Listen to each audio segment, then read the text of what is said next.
Bonsoir, regardons tout de suite les prévisions météo pour demain.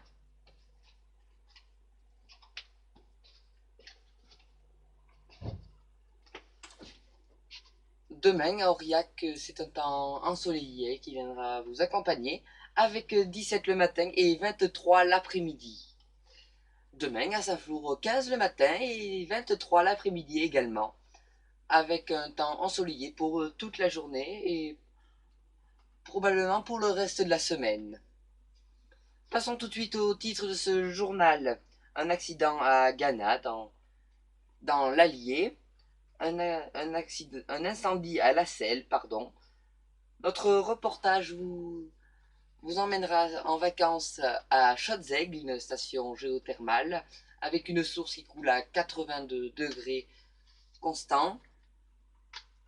Et notre page régionale sera consacrée aux masques obligatoires dans les rues de Clermont.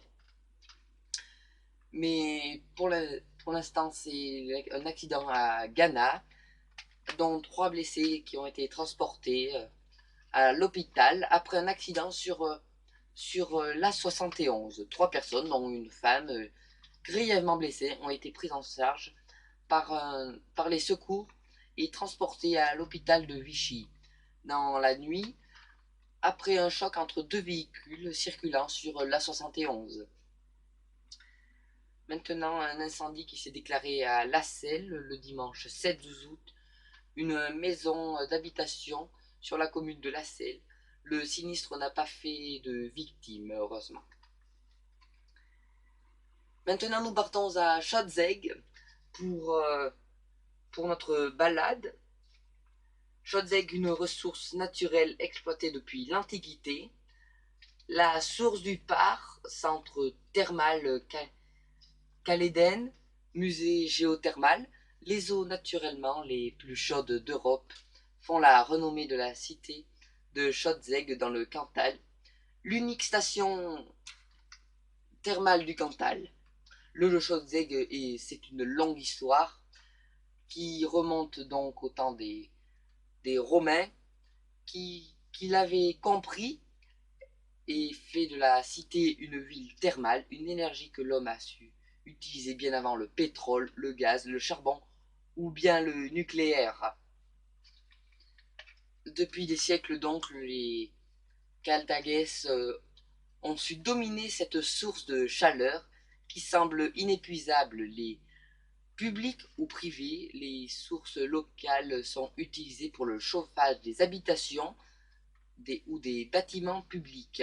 Une source exploitée encore de nos jours qui semble inépuisable, d'où le nom Schotzeg qui veut dire en français eau chaude. Maintenant, nous partons à Clermont-Ferrand pour notre page régionale. Le masque est obligatoire grâce à des marquages au sol, des panneaux pour délimiter les zones concernées. Le périmètre de l'hypercentre de Clermont-Ferrand, où le port du masque est désormais obligatoire, a été délimité le vendredi matin à l'aide de panneaux et de marquages au sol. Un jet de peinture à l'entrée du jardin Lecoq, et voilà le visiteur prévenu.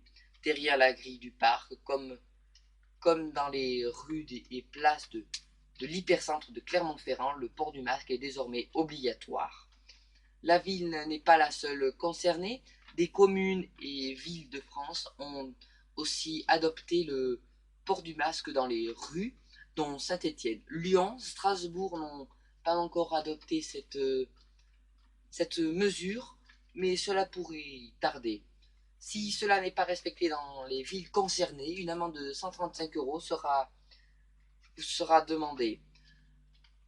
Les chiffres aussi du Covid-19 viennent d'augmenter, on vient de l'apprendre.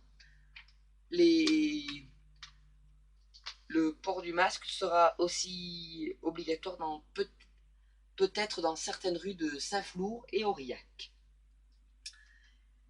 Et c'est la fin de ce journal. Merci de l'avoir suivi et à bientôt sur Cantal News.